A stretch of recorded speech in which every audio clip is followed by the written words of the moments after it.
which brings us to me talking about our last plenary speaker. At this conference, we put together 3 keynotes to provide very different experiences. Our first speaker was intended to provoke us to apply our knowledge and skills in an area that vastly needs the expertise that our community can bring. Our second keynote was intended to bring us together in a fun and engaging experience and make us think about how we can create spaces for people to be vulnerable and creative together. And now it's my privilege to introduce our third keynote speaker. She asked me not to list all of her achievements as she stands here awkwardly, which is good for us because we only have the room until 6. But her bio is in your program, and take a look because this woman is amazing. I have to highlight a few things. I can't help myself. I'm sorry. So she spent 7 years as executive director of the Wikimedia Foundation. She was co-chair of the campaign to persuade President Obama to pardon NSA whistleblower Edward Snowden. And of course, she's a very proud recipient of the Neon Medal of Internet Awesomeness for defending internet freedom. So welcome to the stage, Sue Gardner. I want something just like this.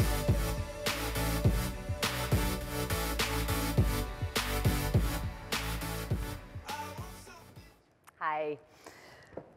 So I'm here to talk about the fact that I believe that we're currently existing in a moment, right?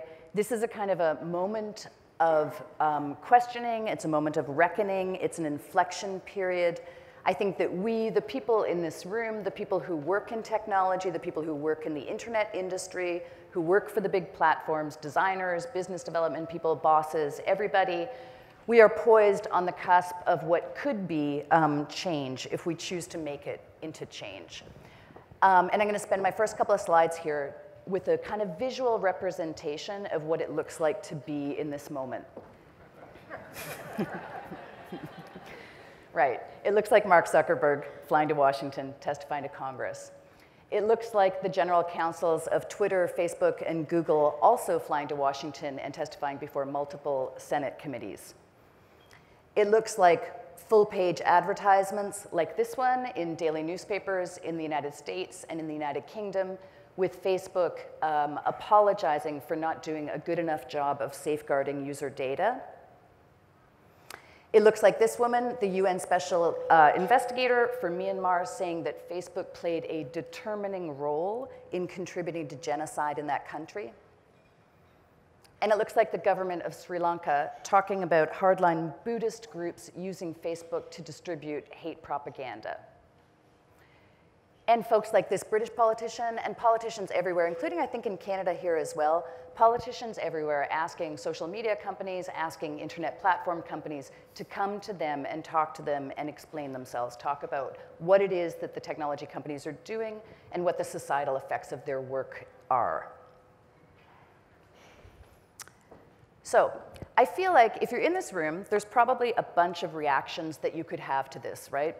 You might feel a little bit of relief. You might feel a little bit uncertain about the future. You might feel like this doesn't matter. It's a moment that we're going to kind of skate through and then we're going to get past. All of those things are sort of true. I'm here to tell you that I think that a moment like this is something that we decide what to do about, right? I think as history plays out, when it's safely 50 years later, 100 years later, we look back and everything always looks inevitable, right? Of course, that is what was going to happen. But I think in real time, we are the people. People are social animals. We talk to each other. We form consensus. We debate and discuss. I think we are the people who get to choose what's going to happen. And so we choose it by the actions that we take every day. And if we don't seize this moment and take advantage of it and do something about it, that's an active choice that we'll be making. So this image is a pretty good approximation of how I felt about the internet, and probably how we all felt, right, when we first started getting involved in the kind of work that we do. For me, it was about 20 years ago. I had been a journalist my entire career. I moved over to the internet where I ran the Canadian Broadcasting Corporation's website. People who are Canadian will know it, the cbc.ca. I ran cbc.ca, and this is how I felt. I felt awesome. I thought everything was going to be spectacular. Here's another image that exemplifies that too. So I had been a journalist for a long time, and I went into journalism because I felt like one of the most important things that you could do for the world was make sure that people had access to really good, high-quality information so that they could make really good decisions about their lives.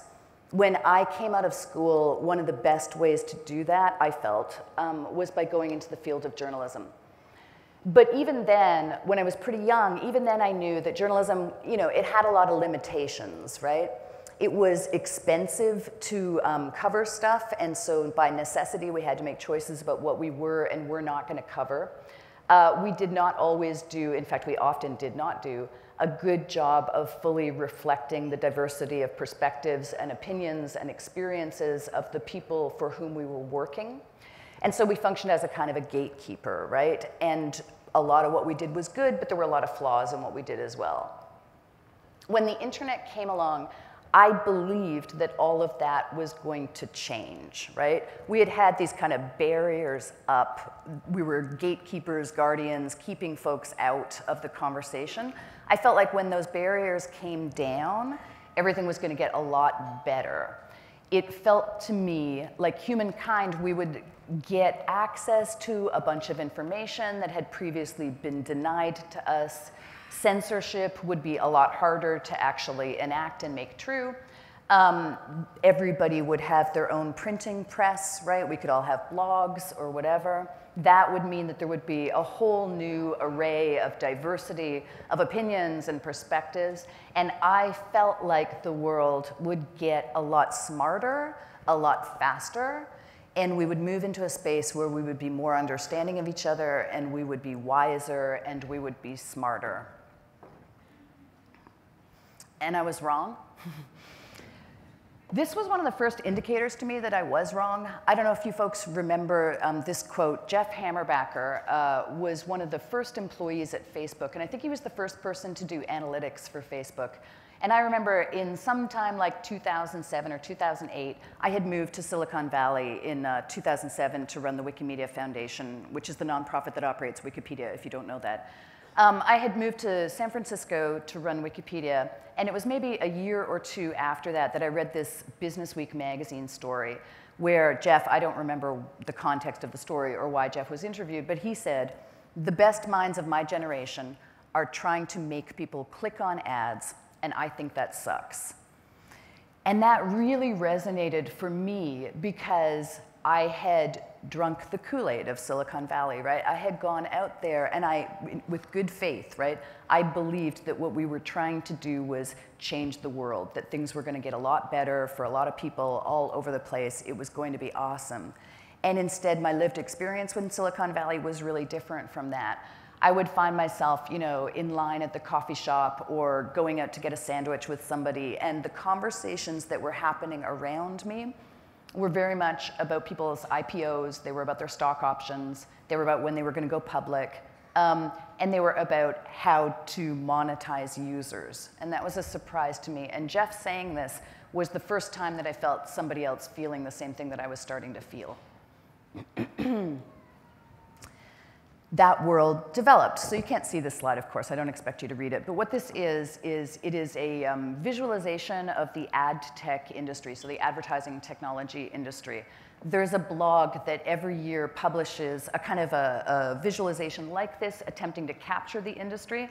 And every year, this image gets bigger and more complex, and there are more players, and there's more money, and it's just an enormous growing industry. And of course, what it is it's the industry. It grows out of traditional advertising, but it's very different from traditional advertising. And what it is it's the landscape in which we track folks on the internet. We collect a whole bunch of data about them. We slice and dice that data in a variety of ways, and then we use it to market to those people. We're trying to sell them stuff. We're trying to change their minds, whatever. That's ad tech, and it is growing. What ad tech is reliant on is a bunch of data. And so here's another chart that you will not be able to read, and that's okay too. And what this chart shows is on the left-hand side are a bunch of services, apps, products that we use every day, so like Kayak or MapQuest or whatever. And then on the right of the slide is a bunch of companies with whom data from MapQuest, Kayak, whatever, gets shared. And so, what the reason it's such a noisy slide is because the point that it is making is The data is everywhere, the data is traveling everywhere, it is being shared with everybody. Nobody really knows who has access to it. Certainly I, as the user of these products and services, I have no idea where my information is going.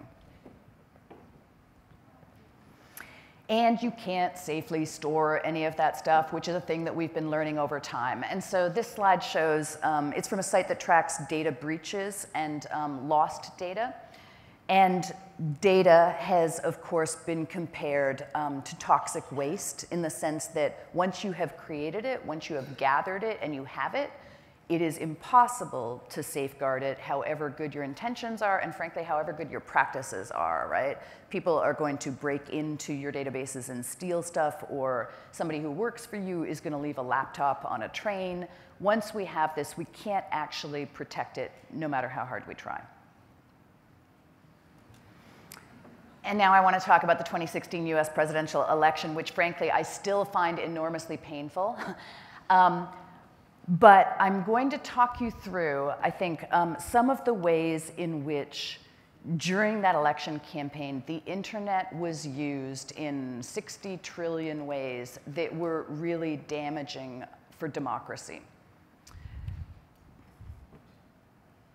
We'll start with this. So the big story of the election, probably fake news. We don't call it fake news anymore, of course, because that label got kind of hijacked really, really early.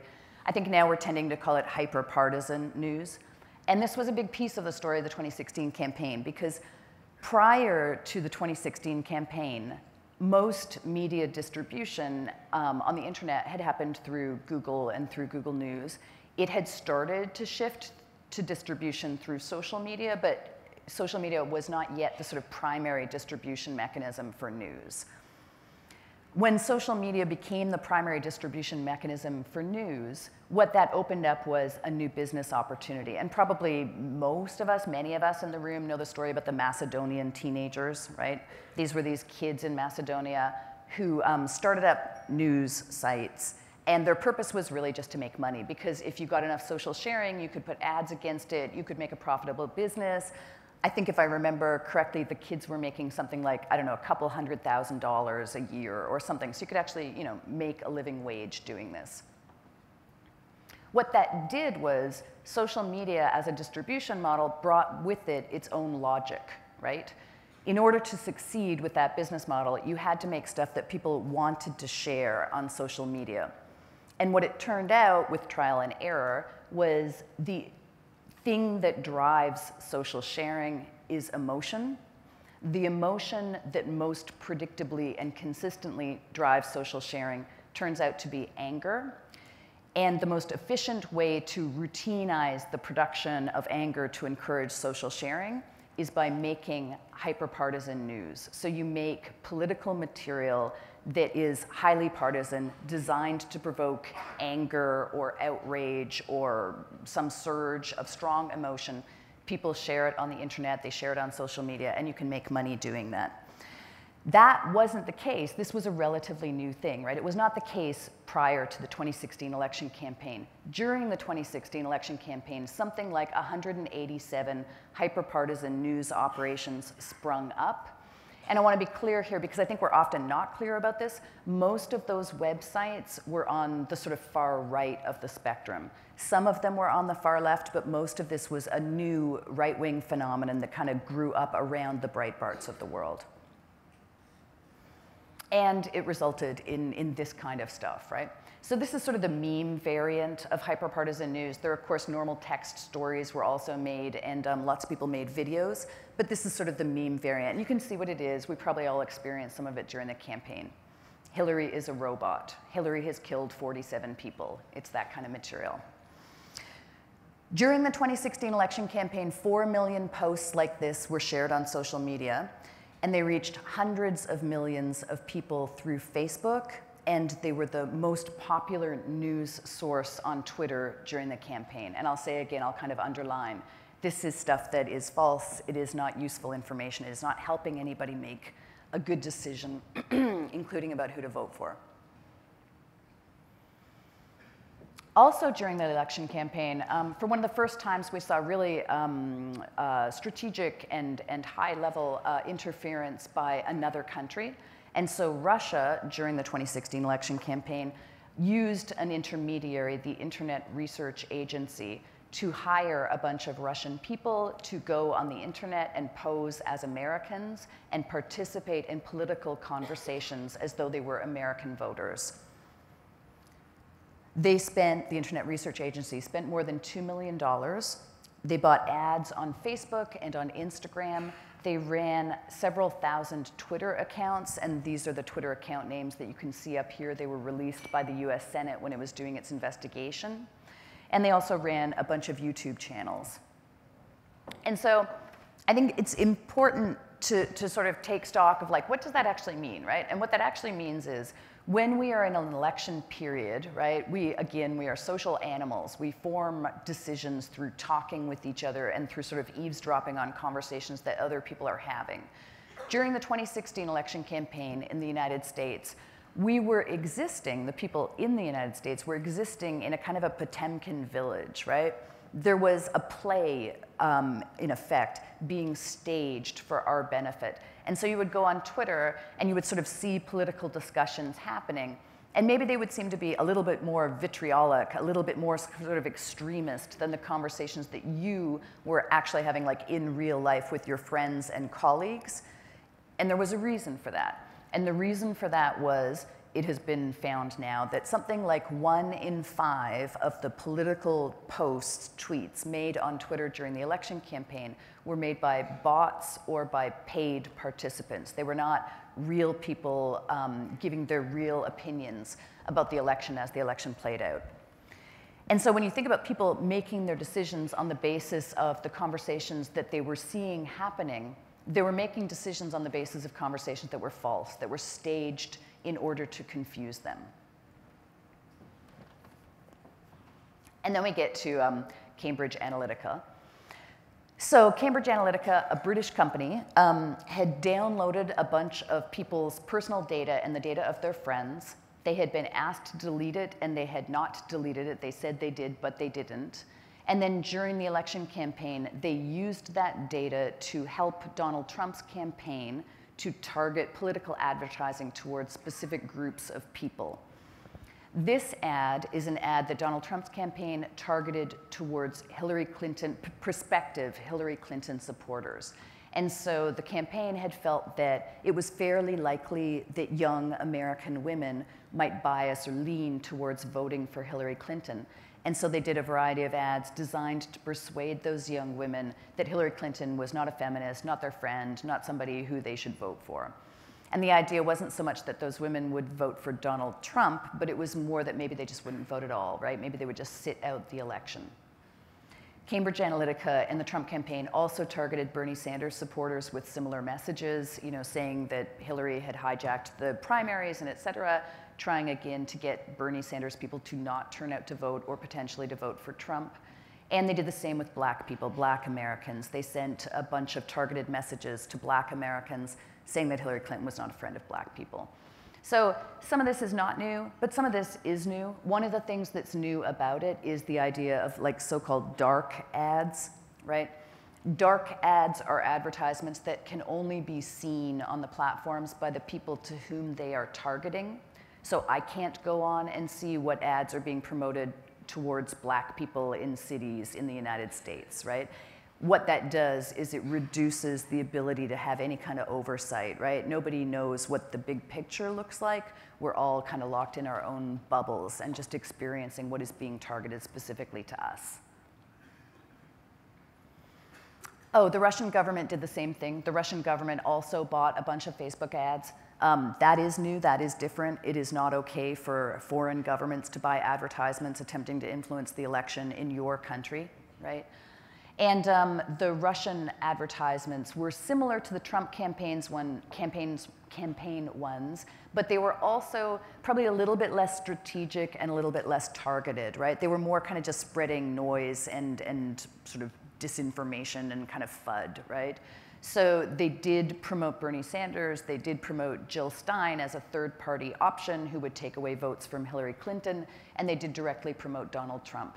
We obviously don't know the full story. We will never know the full story of the Russian government's intent, but it does look like they did not want Hillary Clinton to become president.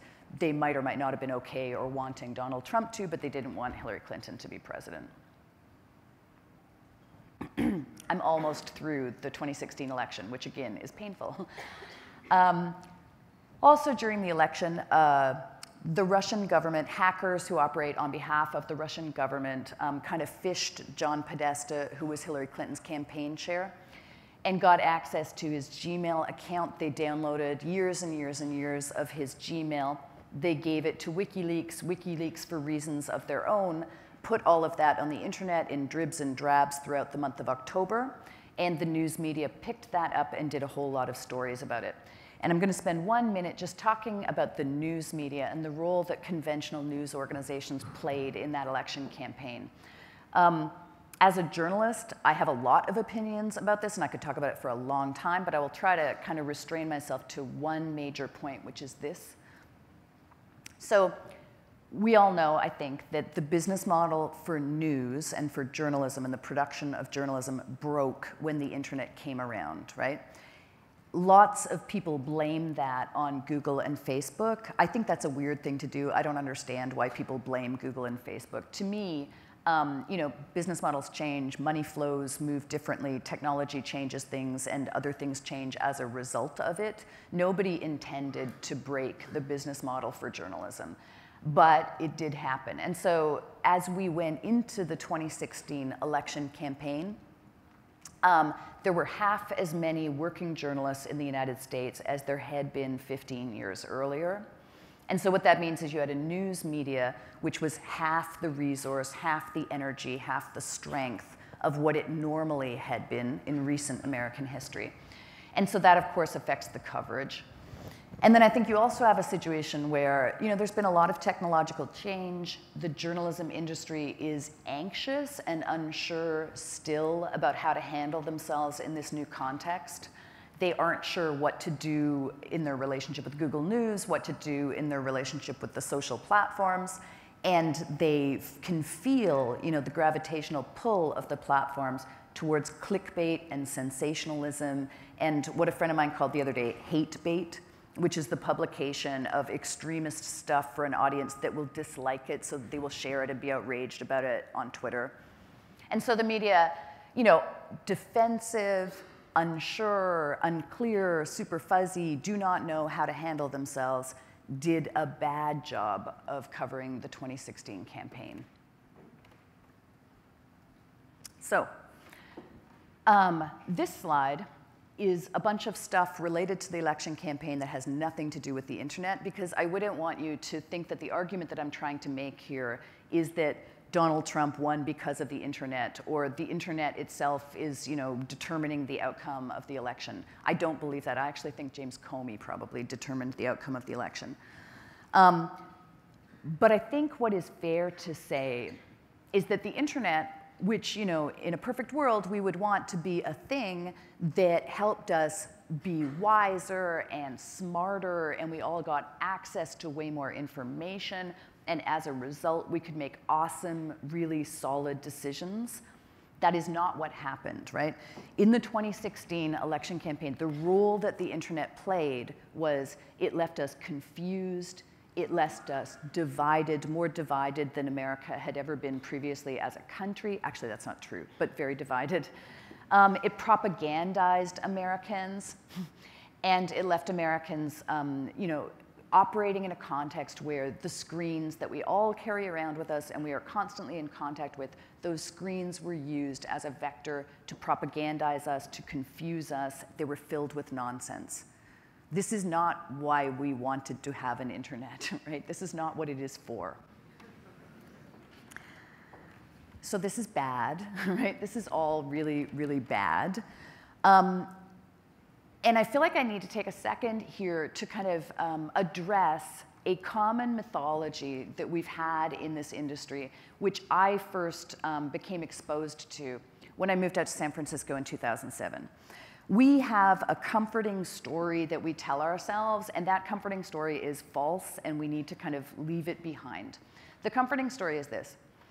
The story is, we are building this awesome thing, right? We are making this new ability for people to connect with each other across distances. It's the most incredible thing the world has ever seen. We are disrupting everything. Everything is going to be awesome. And then somebody will criticize us, right? And whenever we in this industry get criticized, we comfort ourselves by saying to ourselves, those people are Luddites, they're old and out of touch, they don't understand anything. I remember this first, I think, it was some earlier Senate committee, and there was a guy, I don't remember his name, but the guy who said the internet is just a series of tubes, right? And we all made fun of him for like 1,000 years, even though the internet kind of is a series of tubes.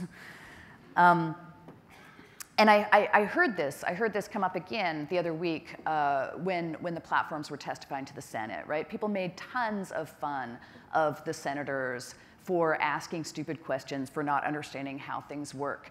And that is a comforting thing for us to do because it takes us off the hook, right? If the people criticizing us are just dumb and old and out of touch, we don't have to do any serious reflection on the world that we're building.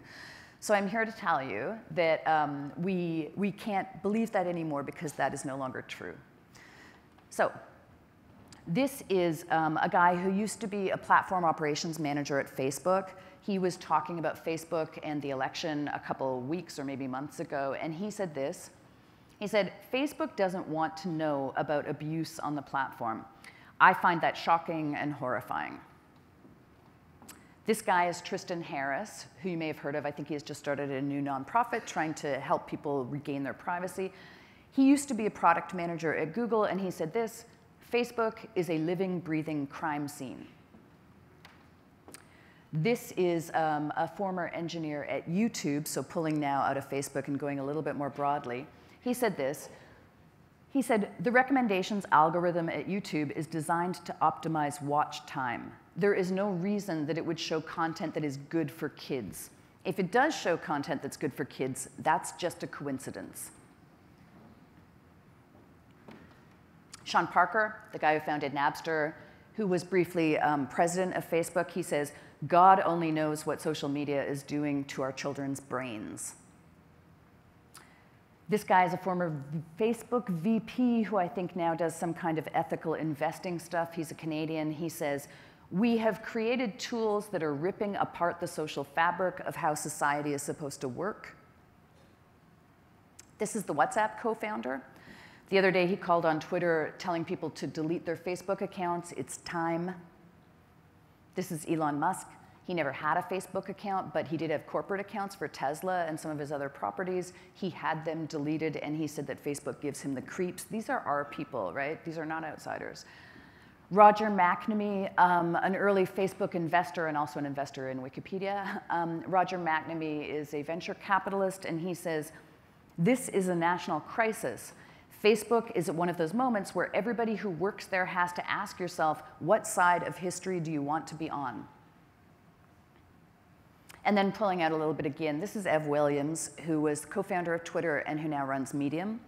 And Ev said this to the New York Times. He said, the trouble with the internet is that the internet rewards extremes. So say that you're driving down the road and you see a car crash. Of course you look, everybody looks at a car crash. The internet interprets that to mean that people want car crashes, and so it tries to give us more of them. And then Tim Cook, everybody's new favorite privacy mascot guy. The ability of anyone to know what you've been browsing about for years, who your contacts are, who their contacts are, things you like and dislike, and every single intimate detail of your life, that ability should not exist. Okay, so I'm now going to stop down for a second. I'm going to ask you guys one question. There are too many people in this room to ask a lot of questions. Otherwise, I would, but I'm going to ask you one. So this slide is a bunch of the criticism that we've been hearing. This is the things that people are saying about the industry. And I'm going to give you a forced choice. So forgive me, but whichever way you lean, just pick a direction. Can you raise your hands and tell me if you are a person who feels that this criticism is overblown and a bit much and kind of out of touch and unfair and probably not very legitimate? You think it's too much? Raise your hand. Okay, forced choice. So raise your hand if you think that it's actually pretty legitimate. You think that we do have a major problem here. That is not what I expected. That's interesting. So I don't know. I mean, some people didn't vote, refused to vote. But it looked to me like maybe 10% of the room thinks the concerns are overblown, and then maybe 60% of the room thinks otherwise. That's surprising. That's not exactly what I expected. Interesting. It's good. It's better than what I expected, to be clear. OK, so here's what I think. So I think that I think most of the people are well-intentioned, right? I don't think anybody gets up in the morning and thinks, I'm going to destroy democracy so I can have $1 billion, right? That's just not how we work. We are all heroes of our own stories, and we all think well of ourselves, and we are all trying to do the right thing. So I don't think anybody here is a villain, but I do think that there is a kind of original sin, a mistake that we made very, very early from which all our problems flow. And I want to caveat, Wikipedia did not make this mistake, and I did not make this mistake running the Wikimedia Foundation, but everybody else did. True fact. And the mistake is this. The mistake is the business model, right? The real problem is the business model. And the real problem is what is sometimes called surveillance capitalism. And I'm so sorry to use that phrase because I don't like it. I feel like it makes me sound like some kind of tinfoil hat person. But it is pretty succinct, and it does kind of capture the problem. Here is my less succinct, but trying to get it on one slide, version of what I think is going on. And the reason I do this is because I feel like if we don't understand history, we are doomed to make the mistakes that we have already made over and over again. If we don't understand what's wrong, it's impossible to fix it. I feel like right now there are 6,000 different sort of views on what has gone wrong, ranging from like very, very narrow things that therefore require small solutions to bigger frames of the problem. And so here's what I think the problem is. So our industry enables practically anyone, and the practically anyone part is important because it used to be the case that if you wanted to, for example, advertise to folks, you had to have a company and you had to have, $100,000 and you had to have a creative director or access to one. And today, anybody can be an advertiser. I can literally, of course, any of us literally, of course, can go on Facebook and make and buy ads. So our industry enables practically anyone to micro-target people using highly personal data that they unwittingly provided. And I think unwittingly provided is really important as well because we practitioners, people who do this kind of work or even study it, we know nobody ever reads the terms of use. Nobody understands the terms of use. We trick people all the time into agreeing to things that they don't want to do. How many times has Facebook asked me for my phone number? 17,000 until one day my finger slipped and I gave it to them. Right? So people are not making a decision to provide data. We are exuding data, right? Like as we go about our daily business, we are leaking our location or whatever, right? So people have unwittingly, unknowingly, not wanting to provided data. That data is used to target those people with messages that are designed to change their thinking or to change their behavior. I think that a lot of the claims that have been made by and about Cambridge Analytica are very overblown, right? So I think that we are not as good at actually changing thinking or behavior as is sometimes suggested, right? But that is what we're trying to do. And importantly, all of this happens in the context of near zero accountability and oversight. And like the tiny example that I would make out of that, because I come from a broadcast background originally, political advertising during election campaigns is like highly, highly, highly regulated, right? Who can buy ads is regulated. There are transparency requirements. You have to say things about whether or not the ad is official or has been endorsed. There's a whole bunch of regulation, including blackouts before elections, all kinds of regulation. By contrast, the political advertising that took place on the internet in the election campaign of 2016 was entirely unregulated, right? Like nobody even knows like how much there was, right? There's no regulation, there's no oversight. And again, like I said before, it's highly targeted, which means that no one can even see it, right? No one knows what all was done, right? Because it's inside bubbles. So that's the problem. Unfortunately, I had to spill over into another slide, sorry, to give like a little bit more context. But in order for that to work, right, in order for that to be the world that we're creating, it was essential, we needed as a necessary precondition to create what Tim Wu calls the attention economy. He calls that in his book, which I think has the same name.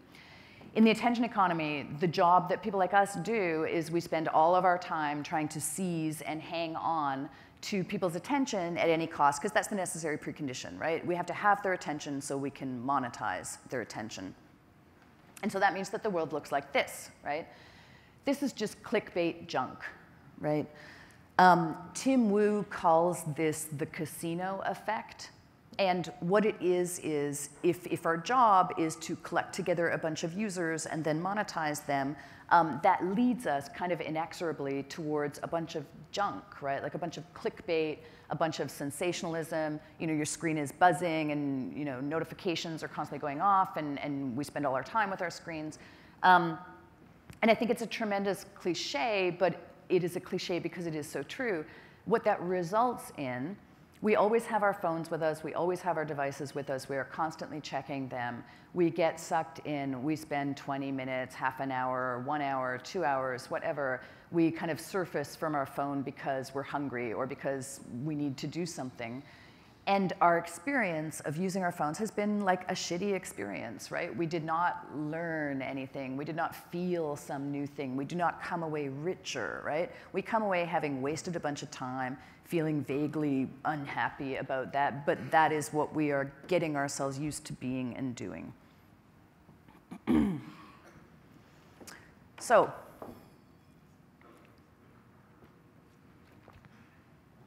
the obvious question is then what happens next, right? I said we're in a moment of reckoning. What does a moment of reckoning look like? I think it's possible that nothing much happens next, right? So Cambridge Analytica is already pretty much gone from the headlines. Facebook is, I think, still in the news pretty much every day, but the sort of urgency around it seems to be receding a little bit. I think it's possible that, or actually it's true, it is clear, the major technology platforms, they are going to be making some changes to their operations to better protect people's privacy, even if they are only doing that because the EU is requiring them to do it, right? But those are not large changes. If that's what we do, if we kind of stay on our current path and we don't really do much about this moment that we have, then I think what happens, you project into the future, and what we've got is we've got a society that really is like all the time awash in propaganda and misinformation and junk and nonsense, and people's time is wasted, and they're vulnerable to conspiracy theories and all sorts of stuff. I think that is fairly likely. Part of the reason that's fairly likely is because it fits with a bunch of the economic stuff that is happening, right? We are seeing a decline in the middle class in most developed countries. We are seeing, you know, the emergence of what looks like a sort of permanent underclass. A permanent underclass is like really vulnerable and receptive to propaganda and misinformation. And so maybe that's what happens, right? We end up with a whole lot of people who believe conspiracy theories, who have kind of fact-free lives and are propagandized and manipulated all the time. I'm hoping that that is not what happens. And I want to propose what I see as a model for a somewhat different path, because we are not the first people to have been at a crossroads, right? Humanity has been at crossroads before, and so I want to talk about one of those. So in August of 1945, the United States government dropped atomic bombs on Hiroshima and on Nagasaki. And these people are some of the people who worked to develop those bombs through the Manhattan Project. The bombs ended the war, and their use was sobering for a lot of people, and that included the people who developed them. So 4 months later, the physicists who created those bombs, the guys from the Manhattan Project, they launched the Bulletin of the Atomic Scientists. And 2 years after that, they launched the Doomsday Clock, which has been like an incredibly effective communications mechanism for seizing our attention and focusing it on like how close are we to destroying ourselves, right? Every year they move the little hand.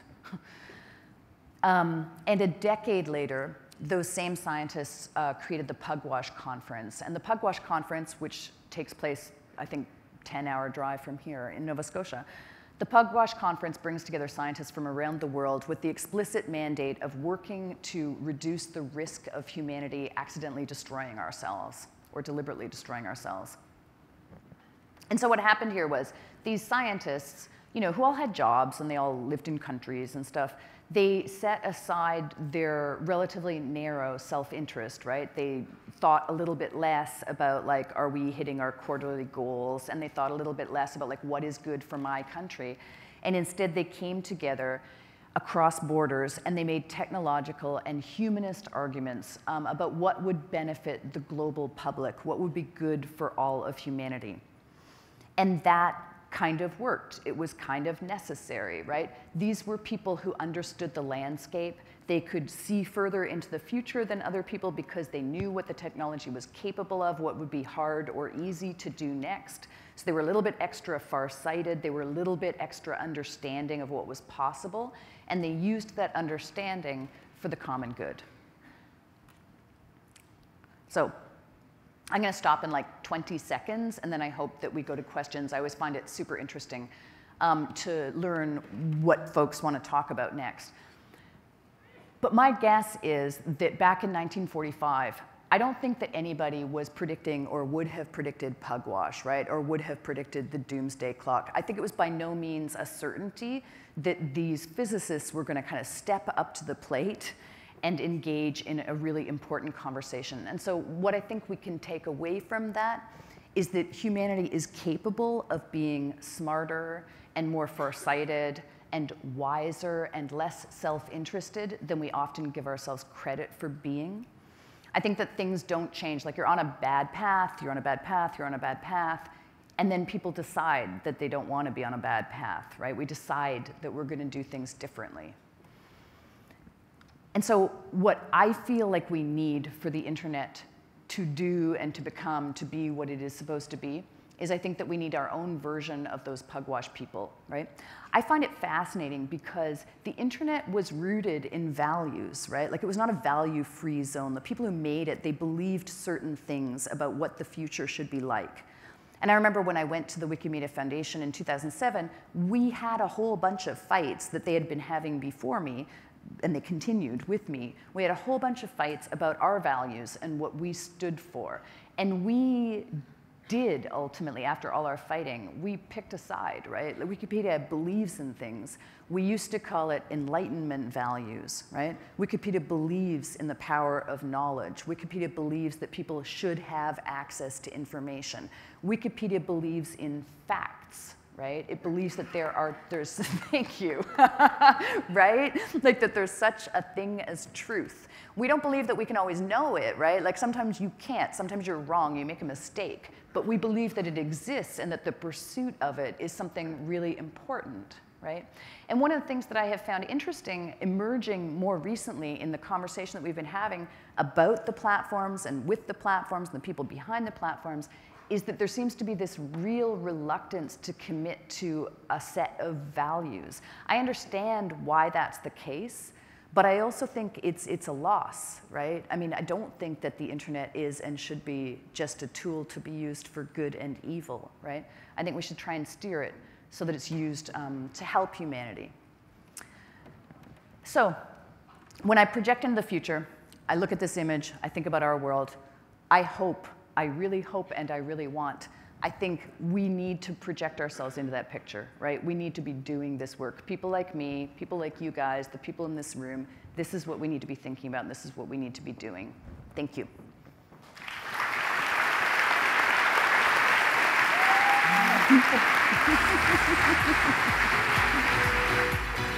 That's fun.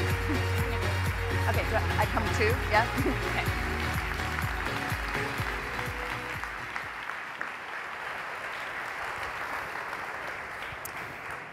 Thank you very much. That was really, really interesting. The questions are coming in fast and furious, so we're going to try and organize them in a way that actually makes sense.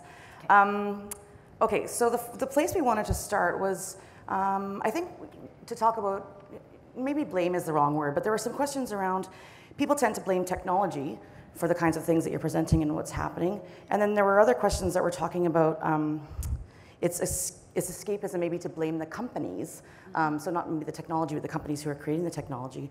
But in both these cases, the behavior is shaped by people that are using it, and how can people take responsibility for their actions? Yeah, I think that's, am I mic'd? Can you hear me? Yeah. Okay, yeah. You're a bit quiet though, actually, at the back of the room, so if you could speak up a little bit. They can't turn you up anymore. Oh, they can't turn me up anymore? No, but if you could speak up. I don't even feel like my mic maybe you is can on. move it closer a little bit to your mouth. Yeah. Yeah. What if I hold it? Is that better? Okay. Yeah, no, I think that's false, actually. I think that's a false premise. I feel like it's very tempting for us, and people often do say, right, technology is a neutral tool, and what we make of it is up to us. I think that is true, but I think that I wouldn't say blame. I would say, though, that the people designing the systems and the products and the services that we're using, they are creating a frame, right, that the users then operate inside. I don't think it's correct. I mean, it's certainly accurate to say, you know, racism has always been with us, violence has always been with us, misogyny, et cetera, right? So the internet doesn't call that into being. And I think, you know, it's possible you could look at my first slides and you could say, well, you know, those Buddhists were hateful before the internet. Facebook is just a tool that they used, and that would be accurate. But I think that we can see, and we have seen, right, in these last number of years, what the logic of social media leads us towards, and it is polarizing, right? It doesn't encourage love and fondness and joy and expressions of affection. It just doesn't, right? It encourages us to, you know, polarize and get up against the wall and express a lot of rage and anger. That is inherent to it. That doesn't mean it has to be. We could design things to achieve a different result, but we have designed things to achieve that result. Not on purpose, but that's the effect of what we've done. I'm just going to follow up on that. There's so much I want to follow up on, but that bit about polarizing, and it's something that you didn't touch on in your talk, but we talked about it before, about YouTube searches and how they get polarized. I wonder if you can just speak to that for a minute. Yeah, precisely. And I did want to find a way to work that into the talk, and I didn't end up doing it. Thank you very much. Yes, but yeah, it's the idea of algorithmic radicalization, right? And I actually personally I don't know a lot about it, but I've seen work, I think mostly from Zeynep Tufekci at UNC in the United States, who's just like an awesome researcher into this space. And what she has found, I think she's written about this in the New York Times, and what she has found is that the algorithms, because they are designed to be sticky, because they are designed to keep you watching things, how that plays out in practice is that they will show you more and more extreme content. And what Zeynep says is, if you're watching a video about vegetarianism, it will start feeding you videos about veganism. If you're watching a video about a conservative politician, it will start showing you white supremacist videos, right? And so the logic of that is not intended to be detrimental to society. It's just intended to like show you stuff that you might want to watch, right? But in practice, the effect that that has is it pulls us into these rabbit holes of more and more and more and more extreme content, and makes us, I think, feel like that is normal, like it is normal to become more extreme. Do you think we can combat that? Well, no. I feel like it really does all come back to the business model. And as long as the business model is predicated on we're going to accumulate as many people as possible and then monetize them. I mean, there's this great line, you know, if you're not paying for it, you're not the customer, you're the product that's being sold. And that is where we're at, right? That like, I personally think that user pay is the only answer that will get us out of this. If we can, as a culture, start getting used to paying for the stuff that we want to use, then it will be made for us and designed for us, and it will meet our needs. It just lines up the incentives, right? So I'm going to shift direction a little bit. And so a lot of politics has always had this kind of idea of hyperbole in it already. And in some sense, some of that hyperbole is kind of necessary to get a politician's message across or whatever. One of the questions that's coming from here is, how do we sort of differentiate between that healthy hyperbole of politicians, or what's natural in democracy already, and fake news? And what we're seeing happening currently. That's so interesting. I hadn't thought of it that way. So the question is around the politicians themselves and their messaging, though, right? Like it's not around the memes and that kind of thing, or is it? Right. It's more about the hyperbole that kind of naturally happens in politics. Yeah, it's interesting. I don't know. I mean, it looks like one of the things that people did not like at all about Hillary Clinton that they really disliked was that sense that she was mannered and not authentic, right? And I have wondered about the effect that that's going to have on our politics. I think to some degree these things, I'm not an expert at all, but I think to some degree these things ebb and flow, right? And, populism or the appearance of populism is in style and then it's out of style. It's certainly in style right now. And I think that probably comes from people feeling disaffected with the political process because it's not meeting their needs, right? So that, I think, is not fueled by the internet. I think that is a thing in the real world. I don't know if that's responsive to the question. I think so. And yeah, you can, I think, go next. Okay. Well, our top question right now is some of these questions and votes are posted by bots. Click here to find out how. I'm not sure if you can. Sorry, to find out I said our top question right now is some of these questions and votes are posted by bots. Click here to find out how. I'm not sure you can really address that, but. That's very interesting. I wanted to ask kind of two things in combination. The first one was people were interested in why you were surprised at the reaction of the 60% or the approximately 60% versus the 10% in the room. Why were you surprised at that? I expected it to be much more split, right? Honestly, I expected, and frankly, can I just ask, like, what percentage of the people here are people who consider themselves to work in the industry? Like, do you all consider yourself to work in the industry? Yeah, pretty much, right? Like most people? Okay.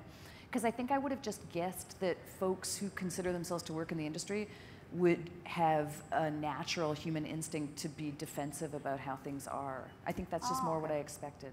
Yeah, because we talked about the kind of the makeup of our audience here, and they would be very familiar with what you're talking about. But so you expected them to be more defensive as a result. Okay. Definitely. Interesting. Yeah. So then the follow-up question is: a lot of the people in this room were working for these companies that you're talking about. Yeah, totally. So how can we solve? And a lot of the people in this room are academics as well. Well, the majority, 80% are. But how can we solve issues in partnership with these companies? Do we need to be more objective critics?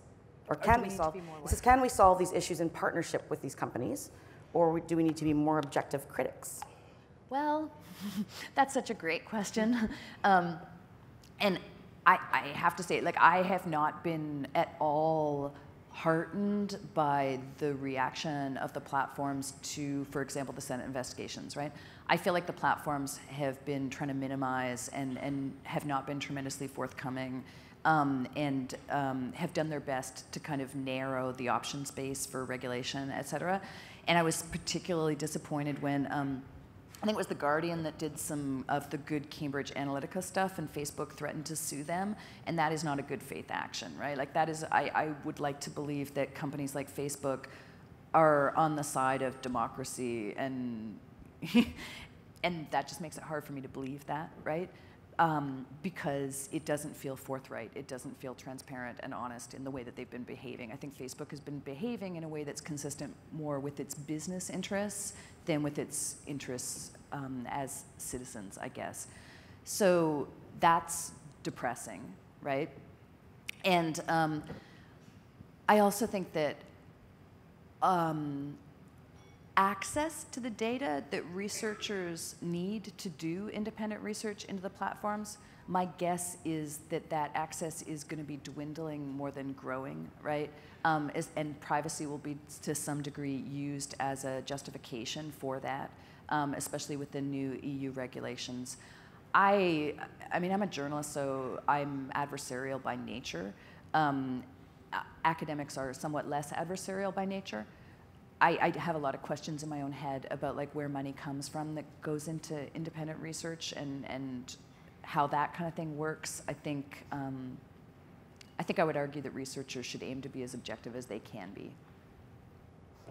So I'm actually going to ask a follow-up question to that. So I think a lot of the people in this room work on the technology that we're talking about. And so when we're doing that, often we actually have an awareness of some of these pitfalls earlier than when things happen. They happen differently than we expect in many ways.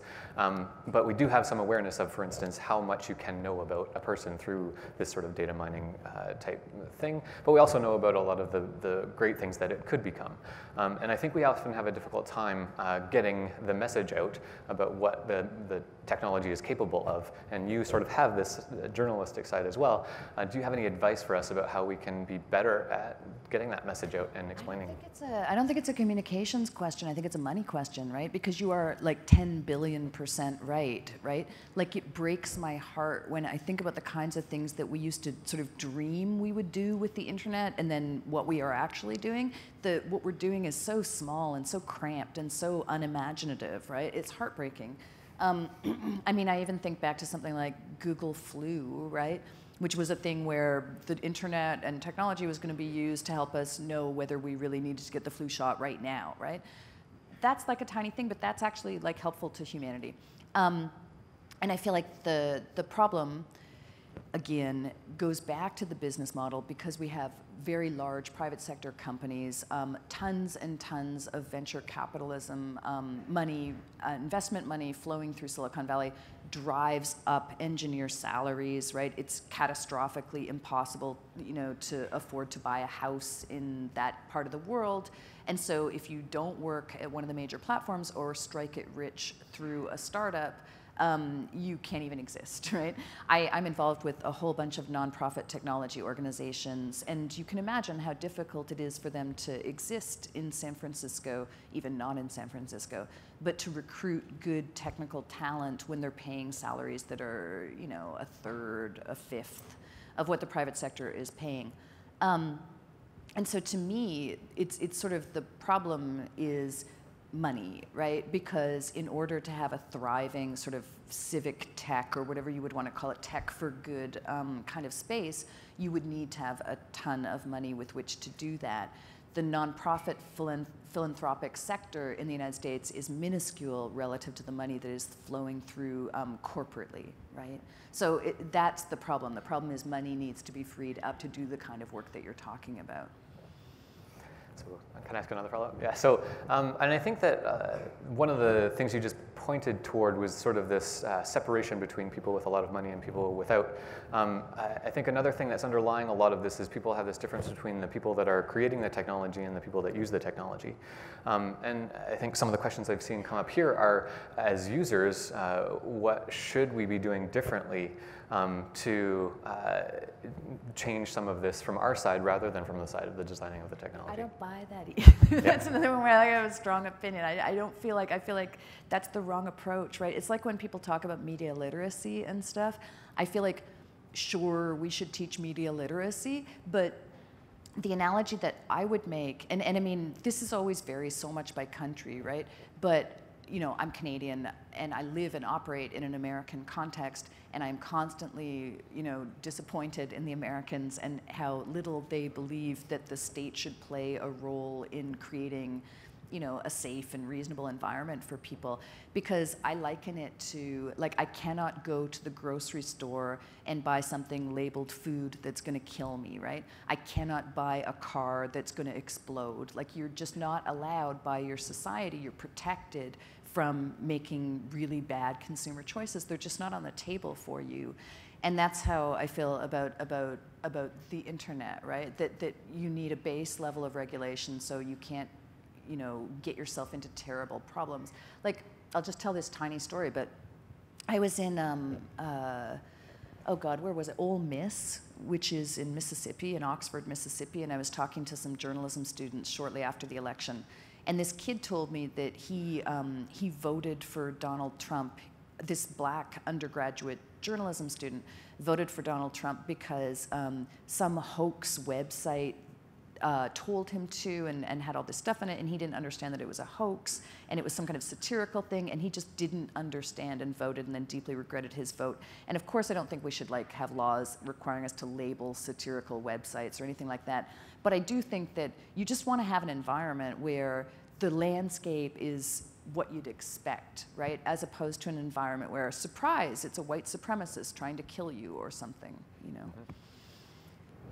Okay, we're almost out of time, so just like one or two more. A popular question here that got upvoted a lot. Are there no women involved with this? Every quote that you had was from a man, and a lot of the pictures that you showed were of men's opinions, and the lack of diversity seems to be horrifying. I'd like to point out that there was one woman, but she was speaking live to us. So. No, but I mean, of course I thought about that, right? And of course. Can you put the mic closer to me? Yeah.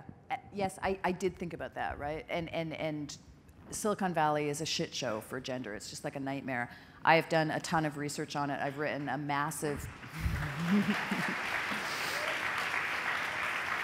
If you're interested in it as a topic, I have written a huge thing. I did a study of 1,001 women in Silicon Valley, and it's in my Twitter bio.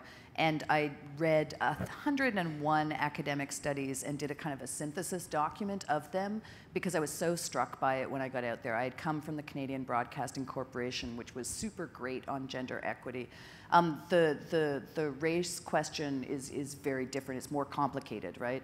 But yeah, I mean, they're all men because they're all men, and they're also all men because the media interviewed all those people, right? And the media chose all those people to ask questions about Silicon Valley and how it feels about things. Okay, so we have to close it off. We're already a little over time. So do you have any parting words for us on what we could do? What we can do as either people working in the space, in the technology space, or as users ourselves? What's your... Yeah, I'll try to be super short. The only thing I think is like just trust your own judgment and trust your own instincts, right? There's all this groupthink. Silicon Valley is like fantastic at making us believe its mythology, and I think that, you know, just trust yourself. Like, your instincts are good, and you know what ethics are, and you know what you believe in, and you know what your values are, and so just trust yourself. Right. Well, we thank you very much for your time. It was wonderful having you here.